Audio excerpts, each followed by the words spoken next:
Computer won't start with RAM in certain slots. When I install my RAM in slots 1 and 3, the computer won't post. When I install my RAM in slots 2 and 4, it starts, and works fine. When I install my RAM in slots 1 and 4, it starts, and complains that I don't have the RAM in the right slots to use both channels. I'm looking to upgrade my RAM. Should I be concerned that my motherboard is bad, since it won't post with certain RAM configurations?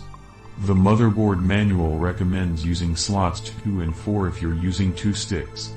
I was under the impression that this was just a recommendation, not a requirement. Is that correct? My motherboard is MCZ370A Pro.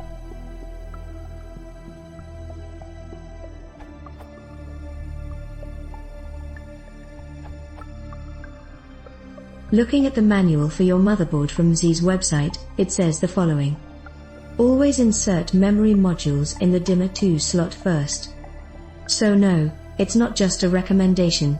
It's a requirement, although the wording on the diagram in the manual is misleading. You must always install the first module in dimmer 2, but it's up to you how to install after that first one. You certainly want to follow the manual's recommendation when it comes to which slots to use, as installing the memory incorrectly could limit memory throughput significantly. You want to be able to leverage dual-channel memory whenever possible.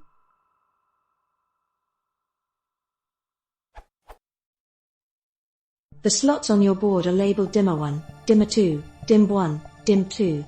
DIMMs A2 and B2 should be filled first to leverage dual-channel memory. If you put one in A2 and another in A1 or B1, the machine might boot, but it will not run in dual-channel mode. Follow this diagram for installing memory, also from the manual.